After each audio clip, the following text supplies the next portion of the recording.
ഇപ്പോൾ ഈ മാവേലി പാർട്ടി ഈ കൺസെപ്റ്റ് ആദ്യം ഞാൻ സൂചിപ്പിച്ചല്ലോ, വളരെ നല്ലൊരു കൺസെപ്റ്റാണ്. ശരി.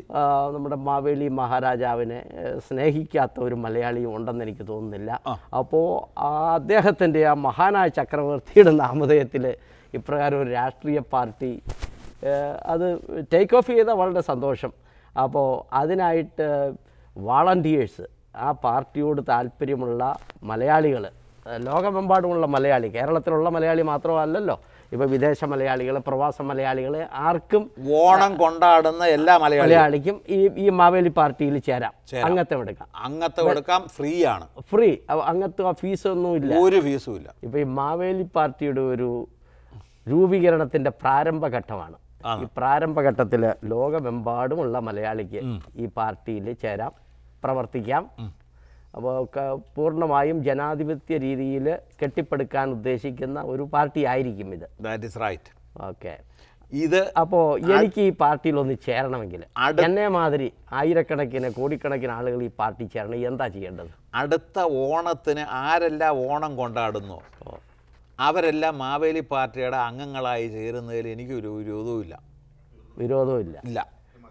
അടുത്ത ഓണത്തിനായിരിക്കും നമ്മുടെ മാവേലി എന്ന് പറഞ്ഞാൽ ഇനി ഒരു മാസം കൂടില്ല. ഓക്കെ. അപ്പോൾ ആഗസ്റ്റ് മാസത്തിലെ ഓണത്തിന് 22-ാം തീയതിയാന്ന് തോന്നുന്നു, 22-ാം തീയതിയാണ് ഓണം. ഓക്കെ. ആ ഓണത്തിന് എവിടെല്ലാം ഓണം കൊണ്ടാടുന്നു അവിടെല്ലാം മാവേലി പാർട്ടിയുടെ യൂണിറ്റുകൾ അവരവർ തുടങ്ങിക്കോണം. അപ്പോൾ ഇപ്പോഴ് PO രാജൻ്റെ സ്ഥാനം ഈ മാവേലി പാർട്ടിയിൽ എവിടെയാണ്? പാർട്ടിയുടെ ആരാണ്? എനിക്ക് ഈ മാവേലി പാർട്ടിയിൽ സ്ഥാനം തരേണ്ടത് ഈ ആൾക്കാരാണ്. പക്ഷേ ഞാനിത് തുടങ്ങാനുള്ള ആശയം കൊടുത്തത് കൊണ്ട് ഇതിൻ്റെ ആശയം ഒരു ഫൗണ്ടർ എന്നുള്ള നിലയിലും ഒരു കോർഡിനേറ്റർ കൊണ്ടുപോകേണ്ടത് കൊണ്ട് അതിൻ്റെ ചെയർമാൻ എന്ന നിലയിലും പ്രവർത്തിക്കാതെ ഇത് കൈ ഒഴിഞ്ഞിട്ട് പിന്നെ കളഞ്ഞേച്ച് പോകാനുള്ള പരിപാടിയൊന്നുമില്ല. ഇത് മുമ്പോട്ട് കൊണ്ടുപോയി നമ്മുടെ നാടിനെ ലോകത്തിലേക്കും സമ്പന്ന നാടാണ്. അതായത് ഈ മാവേലി പാർട്ടിയുടെ ഒരു ചെയർമാനോ ഒരു പ്രസിഡന്റോ എന്തൊക്കെയായിട്ട് PO രാജൻ സ്വയം അങ്ങോട്ട് അവരോധിക്കപ്പെടുന്നു. സ്വയം അവരോധിച്ചാലും അല്ലെങ്കിൽ കൂടെ ഈ ഒരാശയത്തിന് വേറെ ഇതുവരെ ആരും വരാഞ്ഞത് കൊണ്ട് അത് എൻ്റെ റൈറ്റാണ്, എനിക്ക് അതിനകത്ത് അവകാശമുണ്ട്. ആ അവകാശം വെച്ചുകൊണ്ട് ഈ നാട് നന്നാക്കാനുള്ള സകല കാര്യങ്ങളും ചെയ്യാൻ വേണ്ടി തുനിഞ്ഞിറങ്ങിയിരിക്കുകയാണ്. കാരണം എനിക്ക് നാട്ടിൽ ചെന്ന് സമ്പാദിക്കേണ്ട കാര്യമില്ല. ഒന്ന്, എനിക്ക് അമേരിക്കയിൽ താമസിക്കാനുള്ള എല്ലാ സൗകര്യങ്ങളും ഉണ്ട്. രണ്ട്, എൻ്റെ മക്കളെല്ലാം പഠിച്ച് പാസ്സായി അവരെല്ലാം നല്ല ഉദ്യോഗം. ഒരു ചോദ്യം, അമേരിക്കയിൽ താമസിക്കാനുള്ള അവകാശം ഉണ്ടെന്ന് പറഞ്ഞു. അമേരിക്കൻ പൗരത്വം എടുത്തിട്ടുണ്ടോ? ഞാൻ പൗരത്വം എടുക്കാതിരിക്കുന്നത് നമ്മുടെ നാട് നന്നാക്കാൻ വേണ്ടിയാണ്. പൗരത്വം എടുക്കാതെ എനിക്ക് പൗരത്വം, എൻ്റെ പിള്ളേരെല്ലാം അമേരിക്കക്കാരായി, എൻ്റെ ഭാര്യ പോലും അമേരിക്കക്കാരിയാണ്. അത് ശരി. ഞാൻ പാസ്പോർട്ട് എടുക്കാത്തതിൻ്റെ കാരണം നമ്മുടെ നാട് നന്നാക്കാൻ എന്തെങ്കിലും ചെയ്യണം ഒരു നല്ല ഉദ്ദേശം എന്ന് എനിക്ക് തുടങ്ങിയത് 1973 ഞാൻ ഗൾഫിൽ കാല് കുത്തിയപ്പോൾ അവിടെ കണ്ട സംഗതികളാണ് എൻ്റെ മനസ്സിടിച്ചത്. ഓക്കെ. ഇപ്പോൾ മാവേലി പാർട്ടിയിൽ ധാരാളമായിട്ട് പൊതുജനങ്ങൾ ചേരുന്നു, അതിൽ പ്രവർത്തിക്കാൻ തയ്യാറായ ശേഷം എന്താണ് അടുത്ത പരിപാടി? ഇതിനകത്ത് അതായത് അടുത്ത തെരഞ്ഞെടുപ്പ് സമാഗതമാകുകയാണ്. ഇതിനകത്ത് കൂടുതൽ പ്രവർത്തിക്കേണ്ട കാര്യമില്ല. തൊഴില്, ഒരു ജോലി വേണ്ടിയവന് ലക്ഷങ്ങൾ കൊടുത്താൽ ഒരു ജോലി കണ്ടുപിടിക്കുന്നു. പക്ഷെ ഒരു കാര്യം, ആദ്യം തന്നെ അവിടെ ഒന്ന് അധികാരത്തിൽ കയറണ്ടേ. അധികാരം ഇപ്പോഴല്ല, വെളിയിൽ എന്ന് പറഞ്ഞാൽ നമുക്ക് തൊഴിൽ കൊടുക്കാൻ പറ്റില്ല. ആദ്യമായിട്ട് തൊഴിൽ ദാതാവ് ആകണമെങ്കിൽ ആ ഗവൺമെന്റിന്റെ മുഖ്യമായ ഒരു സ്ഥാനം ആ ഗവൺമെന്റ് പിടിച്ചെടുക്കണമെന്ന് ഞാൻ പറയില്ല. ആ ഗവൺമെന്റ് ജനങ്ങൾ അംഗീകരിക്കുന്ന ഒരു ഗവൺമെന്റ് നമ്മുടെ തലസ്ഥാനമായ തിരുവനന്തപുരത്ത് വരണം. ആ പറഞ്ഞത് ശരിയാണ്. എന്നാലല്ലേ തൊഴിൽ കൊടുക്കാൻ പറ്റും. എങ്ങനെ തൊഴിൽ കൊടുക്കുമെന്ന് ഉള്ള ഒരു നിയമം ഉണ്ടാക്കാനായിട്ട് അതിനുള്ള MLA-മാരെ പാസ്സാക്കി തരാൻ മനസ്സുള്ള തൊഴിലില്ലാത്തവർ ചേർന്ന് നമ്മുടെ സ്ഥാനാർത്ഥികളെ ജയിപ്പിച്ചാൽ മാത്രമേ ഇവർക്ക് തൊഴിൽ കൊടുക്കാൻ പറ്റൂ. അതായത് ഈ മാവേലി പാർട്ടി കേരളത്തിലുള്ള അസംബ്ലി നിയോജക മണ്ഡലത്തിൽ ഭൂരിഭാഗം അസംബ്ലി നിയോജക മണ്ഡലത്തിൽ വിജയിച്ചു വരണം. സ്ഥാനാർത്ഥികളെ ആവശ്യമുണ്ട് എന്ന് ഞാൻ പരസ്യം കൊടുത്തതിന് ഓക്കെ. ഈ പരസ്യം കൊടുത്തിട്ട് എത്ര പേർ മുന്നോട്ട് സ്ഥാനാർത്ഥികൾ ധാരാളം വന്നു. പക്ഷേ അവരെ ഒന്നും അത് ശരിയായ രീതിയിലുള്ള അല്ലാഞ്ഞുകൊണ്ട് ഞാൻ തൽക്കാലം അന്നേരം നിർത്തിവെച്ചു. ഓക്കെ, സ്ഥാനാർത്ഥികൾ മാത്രം പോരാ, സ്ഥാനാർത്ഥികൾ നല്ല സ്ഥാനാർത്ഥികളായിരിക്കണം, അവർക്ക് യോഗ്യത ഉണ്ടായിരിക്കണം.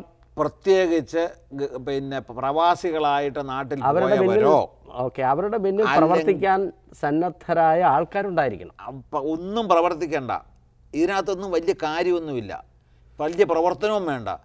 വോട്ട് ചെയ്യാൻ തയ്യാറുള്ളവർക്ക് ഈ പാർട്ടിയെ ജയിപ്പിച്ച തൊഴിൽ വേണോ വോട്ട് ചെയ്യാം. തൊഴിൽ വേണ്ടിയവനും അവൻ്റെ അപ്പനും അമ്മയും അവൻ്റെ സ്വന്തക്കാരും പാർട്ടിക്ക് വോട്ട് ചെയ്താൽ തൊഴിൽ കൊടുത്തില്ലെങ്കിൽ ഒരു കൊല്ലത്തിനകം ആ സ്ഥാനാർത്ഥി രാജിവെക്കുക എന്നുള്ള രാജിക്കത്ത് മുമ്പേ കൊടുത്തിരിക്കും. മാവേലി പാർട്ടി വിജയിച്ചു എന്ന് തന്നെ ഇരിക്കട്ടെ. ഓക്കെ, അപ്പം മാവേലി പാർട്ടിയിലെ വർക്കേഴ്സ്, അതിൻ്റെ വാളണ്ടിയേഴ്സ് ലോകത്തെമ്പാടും ഉള്ളവരാണ്. അപ്പോൾ ഈ ലോകത്തെമ്പാടുമുള്ള പ്രവാസികൾക്ക്, മലയാളികൾക്ക് ഇപ്പോഴത്തെ ഇന്ത്യൻ ഭരണഘടന അനുസരിച്ച് വോട്ട് ചെയ്യാൻ അവകാശമില്ല. ഇപ്പോഴത്തെ നിലവാരം അനുസരിച്ച് കേരളത്തിലുള്ളവർക്ക് വോട്ട് ചെയ്യാൻ നിർവാഹമുള്ളൂ.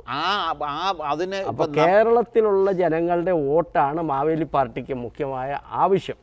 കേരളത്തിലുള്ള ജനങ്ങളെ മാവേലി പാർട്ടിക്ക് വോട്ട് ചെയ്യാൻ ഈ ലോകമെമ്പാടുമുള്ള മലയാളിക്ക് ഒരുപക്ഷെ സഹായിക്കാൻ പറ്റിയേക്കും. എന്താ ഞാൻ മനസ്സിലായില്ല. അല്ലയോ? അല്ല. വിവരിക്കണം. കേരളത്തിലുള്ള മലയാളി ചാപ്പാടടിച്ച് കിടക്കുന്നത് വെളിയിലുള്ള മലയാളി അയക്കുന്ന കാശുകൊണ്ടാ. ആ വെളിയിലുള്ള മലയാളി പറഞ്ഞാൽ അവന്മാരെ വീട്ടിൽ നാട്ടുകാരും വീട്ടിലുള്ളവർ വോട്ട് ചെയ്യും.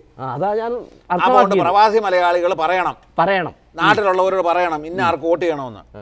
അല്ലെങ്കിൽ പ്രവാസി മലയാളി കാശ് അയക്കില്ല, നാട്ടിലേക്ക് കാശ് അയക്കാതിരിക്കും. അതല്ല, ചാപ്പാട് കൊടുക്കുന്നവന്റെ ഒരു വിലയുണ്ടല്ലോ ഇവിടെ. വിലയുണ്ട് തീർച്ചയായിട്ടും. അപ്പൊ ചാപ്പാട് കൊടുക്കുന്നവന്റെ വില നന്ദിയില്ലാത്തവരും ഉണ്ട്. നന്ദിയില്ലാത്തവര് പോട്ടെ, കുറെ പേരെങ്കിലും ഉണ്ടല്ലോ. നമുക്കിപ്പം വേണ്ടതെന്ന് പറഞ്ഞാല് 10-70 സ്ഥാനാർത്ഥികൾ ജയിച്ച് കിട്ടണം. ഈ ഞാൻ 140 സ്ഥാനാർത്ഥിയും ജയിക്കുമെന്നുള്ളത് എൻ്റെ ഉറപ്പ്. കാരണം വിവരം ഉള്ളവരാണ് മലയാളികളെന്ന് സ്വയം പറയുമ്പോൾ ഇത്രയും പേർക്ക് ജോലി കൊടുക്കാമെന്ന് 62 കൊല്ലമായിട്ട് ആർക്കും സാധിക്കാത്തൊരു കാര്യം പറയുമ്പോൾ അതിന് ചെവി കൊടുക്കത്തില്ലെങ്കിൽ അവൻ വെറും കഴുതയോ പട്ടിയോ പോത്തോ. അങ്ങനെയുള്ളവരല്ല മലയാളികൾ. മലയാളികൾ എന്നുകൊണ്ട് പ്രബുദ്ധരായ മലയാളികൾ എന്നാ എല്ലാവരും പറയും. പിന്നെ അപ്പം അതവിടെ നിൽക്കട്ടെ. ഇപ്പം പി.ഒ. രാജൻ്റെ പാർട്ടി, പി.ഒ. രാജൻ ചെയർമാനോ പ്രസിഡന്റോ ഫൗണ്ടറോ എന്തും ആയിക്കോട്ടെ, അതായത് പി.ഒ. രാജൻ ഏതായാലും നാട് നന്നായാൽ മതി. പി.ഒ. രാജന്റെ നേതൃത്വത്തിലുള്ള ഈ മാവേലി പാർട്ടി തന്നെ ആയിക്കോട്ടെ, തൽക്കാലം ആയിക്കോട്ടെ. മാവേലിയെ പറ്റി ആർക്കും എതിരഭിപ്രായം ഇല്ല. മാവേലിയോട് എതിരുള്ളവർ മാത്രമേ നമുക്ക് എതിരായിട്ട് വരൂ, അത്രേ ഉള്ളൂ. അപ്പോൾ പേര് മാത്രം പോരാ, അതനുസരിച്ച് പ്രവർത്തിക്കാൻ സന്നദ്ധനാണ്. ഒരൊറ്റ നിയമം കൊണ്ട് തന്നെ ഇതെല്ലാം. അപ്പോൾ ഈ മാവേലി പാർട്ടി ഈ ചുരുങ്ങിയ കാലയളവിനുള്ളിൽ ഇപ്പോൾ അധികാരത്തിൽ വന്നു, നിങ്ങൾക്ക് ഭൂരിപക്ഷം കിട്ടിയെന്നിരിക്കട്ടെ. ഭൂരിപക്ഷം കിട്ടിക്കഴിഞ്ഞാൽ എന്തെല്ലാമാണ്, അതായത് അസംബ്ലിയിൽ നിങ്ങൾ കൂടുന്നു, എന്തെല്ലാം ഭരണപരിഷ്കാരങ്ങളാണ്. ഞാൻ മുഖ്യമായിട്ട് ചോദിക്കുന്ന ആദ്യം, എന്നെ മുഖ്യമന്ത്രിയാക്കിയാൽ 1 കൊല്ലത്തിനുള്ളിൽ എല്ലാവർക്കും തൊഴിൽ നൽകാം. അതേമാതിരി തൊഴിൽ നൽകാൻ താങ്കൾ മുഖ്യമന്ത്രി ആയിക്കഴിഞ്ഞാൽ ആ 62 കൊല്ലത്തിനുള്ളിൽ ഈ മഹാരഥന്മാർക്ക് സാധിക്കാത്ത ഒരു കാര്യം ഈ കൊച്ചു സ്റ്റേറ്റിൽ, നമ്മുടെ ചെറിയൊരു സ്റ്റേറ്റിൽ, ഓക്കെ, ആ സ്റ്റേറ്റിലെ മുഖ്യമന്ത്രിക്ക് കേരളത്തിലുള്ള എല്ലാവർക്കും തൊഴിൽ ചെയ്യാൻ തയ്യാറുള്ള എല്ലാവർക്കും എങ്ങനെ ഇത് വല്ലതും അത്ഭുതം? കേരളത്തിലുള്ളവർക്ക് മാത്രമല്ല, വെളിനാട്ടിൽ പോയേക്കുന്ന എല്ലാവരും തിരിച്ചു വന്നാലും അവർക്കും ജോലിയുണ്ട്. വളരെ അത്ഭുതകരമായിരിക്കുന്നു. പിന്നെ ഈ പന്നികൾ പോലും കിടക്കാൻ മടിക്കുന്ന ചേരികളിൽ നമ്മുടെ മലയാളികൾ ബോംബെയിലും മദ്രാസിലും കിടപ്പുണ്ട്. അവർക്ക് പോലും ഞാൻ നല്ല ജോലി കൊടുക്കും, നല്ല ശമ്പളം കൊടുക്കും. ഞാൻ ചോദിച്ചോട്ടെ, വിരോധം വല്ലതും ഉണ്ടോ? ഒരു വിരോധവും ഇല്ല, വളരെ സന്തോഷമുള്ളൂ. കാരണം എൻ്റെ പരിചയക്കാർ, എൻ്റെ സുഹൃത്തുക്കൾ, എൻ്റെ ബന്ധുക്കൾ തൊഴിലില്ലാതെ നടക്കുന്നവർ ധാരാളമുണ്ട്. തൊഴിൽ കിട്ടിയാൽ തീർച്ചയായിട്ടും ചെയ്യാം. തൊഴിൽ വേണ്ടിയവര് മാത്രം ഞങ്ങളുടെ കൂടെ കൂടിയാൽ മതി. പക്ഷേ എനിക്കൊരു ചോദ്യം, ഈ പി.ഒ. രാജൻ്റെ ഈ കൈവശം വല്ലോ മാന്ത്രിക ജാലം അങ്ങനെ എന്തെങ്കിലും? മാന്ത്രികം? മാന്ത്രികം. അതാ കാരണം ഗവൺമെന്റ് ഓഫീസ് 24 മണിക്കൂറും വർക്ക് ചെയ്യുമ്പോൾ ഒന്ന് ഇന്നത്തെ 3 ഇരട്ടി ആൾക്കാർ വേണോ വേണ്ടായോ? മിനിമം വേണം. ഇന്ന് 40% പേർക്ക് ജോലി ഇല്ലാതെ ഉള്ളൂ എന്ന് പറയുന്നു. ഇന്നുള്ളതിൻ്റെ 40% ആണോ ഇന്നുള്ളതിൻ്റെ ഇരട്ടി? അല്ല. അപ്പോൾ 60% പേർക്ക് ജോലിയുണ്ട്. ഇതിൻ്റെ ഇരട്ടി വേണമെന്നുണ്ടെങ്കിൽ 120% ആളിനെ വേണം. അപ്പോൾ 150% ജോലി കൊടുക്കാനുള്ള പരിപാടിയാണ് ഞാൻ ഈ പറയുന്നത്. അവർക്ക് ജോലി മാത്രം പോരാ, അവർക്കെല്ലാം ശമ്പളവും കൊടുക്കണേ. ജോലി ചെയ്യുക എന്ന് പറയുന്നത് തന്നെ കാശുണ്ടാക്കുക എന്നുള്ളതാണ്. ആ കാശുണ്ടാക്കുമ്പോൾ ശമ്പളം കൊടുക്കുന്നതിന് ഒരു പാടുമില്ല. ഇന്ന് മാസാമാസങ്ങളും കാലങ്ങളും കൊല്ലങ്ങളും 10-20 കൊല്ലം ഓരോ ഓഫീസിലും മറ്റിടത്തും കയറി അടങ്ങി നടന്ന് കൈക്കൂലിയും കൊടുത്ത് കാശ് പ്രൊഡക്ടിവിറ്റി പണയും നടക്കാതെ വരുന്ന ഈ സാഹചര്യത്തിൽ ഉണ്ടാകുന്ന ഒരു മനുഷ്യന് ഒരു ആപ്ലിക്കേഷൻ കൊടുത്തിട്ട് എത്രായിരം രൂപയാണ് അവർ മുടക്കുന്നത്.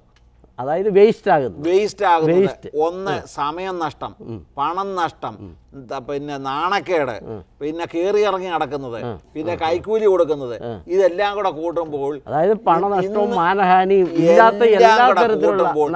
ഇന്ന് വെറും ഫീസ് കൊടുക്കുന്നത്, ഞാൻ അനുഭവത്തിൽ കൂടെ പറയുന്നതിന് 5 രൂപ ഫീസ് ഉള്ളതിന് ഞാൻ 500 രൂപ എന്നോട് കൈക്കൂലി ചോദിച്ച് വാങ്ങിച്ച ഉദ്യോഗസ്ഥന്മാരുണ്ട്. അപ്പൊ 500 രൂപ ഫീസാക്കിയാല് ഈ കാര്യം 7 ദിവസം നടക്കുമെങ്കിൽ സന്തോഷത്തോട് കൊടുക്കത്തില്ലയോ? ഇന്നുള്ളതിന്റെ 100 ഇരട്ടി ഫീസ് ആക്കി കഴിഞ്ഞാൽ ഇന്നുള്ളവനെല്ലാം ശമ്പളമായോ? അതിന്റെ ഇരട്ടിയായി. അപ്പൊ ഈ വെറും ഫീസിൽ നിന്ന് തന്നെ ഈ ശമ്പളം കിട്ടുമ്പോൾ 50% ഓഫ് ഈ ഫീസ് വന്നിട്ട് ഖജനാവിലേക്ക് പോവും. ഇന്ന് മുടക്കുന്ന 97% പിന്നെ ഖജനാവിയിൽ നിന്ന് എടുക്കുന്ന കാശ് അല്ലെങ്കിൽ റവന്യൂ നിന്ന് എടുക്കുന്ന കാശ് അതും ഖജനാവി കിടക്കുമ്പോൾ ഒരു സമ്പന്ന ഗവൺമെന്റ് ഉണ്ടാവും. അതെല്ലാം ശരിയാ. അപ്പോൾ ഞാൻ ഉദ്ദേശിച്ചു സമ്പന്ന ഗവൺമെന്റ് ഉണ്ടാകുന്ന, അതായത് ജനങ്ങളും സമ്പന്നരാകുന്നു അതുവഴി. അത് തന്നെ, ഒരു ഗവൺമെന്റ് സമ്പന്നമായ ജനങ്ങളും സമ്പന്നരാണ്. ഇന്ന് ഗവൺമെന്റ് തെണ്ടികളാ, ചെക്ക് ഇഷ്യൂ ചെയ്താൽ തെറ്റിപ്പോന്നു. അങ്ങനെയുള്ള വണ്ടി ചെക്ക് ഇഷ്യൂ ചെയ്യുന്ന ഗവൺമെന്റാ ഇന്ന് മാറ്റി ഭരിക്കുന്നത്. അതിപ്പോ അങ്ങനെ ഒരു ഗവൺമെന്റ് പാടില്ല. അതിപ്പം അമേരിക്കയിലും ലോകത്തിപ്പോ എമ്പാടും എവിടെ നടന്നാലും നമുക്ക് അത് പാടില്ല എന്ന് ഞാൻ പറയുന്നുള്ളൂ. അങ്ങനെ വണ്ടി ചെക്ക് ഈ അമേരിക്കയിൽ ഇപ്പൊ എന്തൊന്നാണ് നടക്കുന്നത്? ഓരോന്നിനും വീട് പോലും ഇല്ലാതെ വഴിനീളയായി. അത് നല്ലതാണോ വേണ്ടിയതാണോ?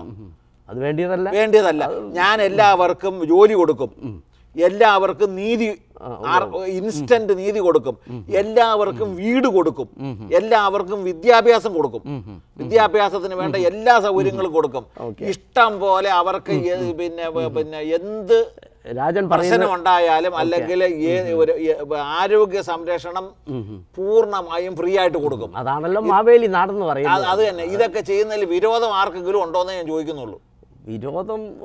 വിരോധം ഇല്ലെങ്കിൽ എൻ്റെ പാർട്ടിക്ക് വോട്ട് ചെയ്യണം, എൻ്റെ ആൾക്കാർക്ക് വോട്ട് ചെയ്യണം. അത് തീർച്ചയായിട്ടും രാജന്റെ പാർട്ടിക്കായിരിക്കും. ഇല്ലെന്നുണ്ടെങ്കിൽ ഒരു കൊല്ലത്തിനകം ഞാൻ ഇത് നോക്കാം, ഈ ഞാൻ എവിടെ വേണമെന്ന് നിന്ന് കൊടുക്കാം. എന്നെ കല്ലെറിഞ്ഞു കൊല്ലിയോ, തൂക്കി കൊല്ലിയോ, വെടിവെച്ച് കൊല്ലിയോ ചെയ്ത് ഞാൻ പബ്ലിക്കായിട്ട് നിന്ന് കൊടുക്കാം. ഒരു കൊല്ലത്തിനകം നടപ്പിലാക്കിയില്ലെങ്കിൽ എവിടെ നിൽക്കണമെന്ന് ഞാൻ നിന്ന് കൊടുക്കാം. എന്നെ കൊന്നോ? അതായത് ഒരു കൊല്ലത്തിനകം, രാജൻ മുഖ്യമന്ത്രി ആയ ശേഷം ഒരു കൊല്ലത്തിനകം ഈ രാജൻ പറയുന്ന എല്ലാവർക്കും ജോലി, എല്ലാവർക്കും നീതി, എല്ലാവർക്കും വീട്, എല്ലാവർക്കും വിദ്യാഭ്യാസം, എന്ത് പഠിക്കണമെങ്കിലും അതിനുള്ള സൗകര്യം, ഇത് കൊടുത്തില്ല. ആരോഗ്യ സംരക്ഷണം പൂർണ്ണമായിട്ട് ഇന്ന് പനി പിടിച്ച് ചാവുന്നു. പിന്നെ മന്ത്രി അമേരിക്കയിലെന്ന് പറഞ്ഞ പേപ്പറിൽ വായിക്കുമ്പോൾ നമുക്ക് എങ്ങനെ തോന്നും? അതായത് പിന്നെ ചിക്കൻ കുനി, മറ്റേ കുനി, മറിച്ചേ കുനി, പിന്നെ ഡെങ്കിപ്പനി, മറ്റേതെന്ന് പറഞ്ഞ നാട് നശിക്കുന്നു.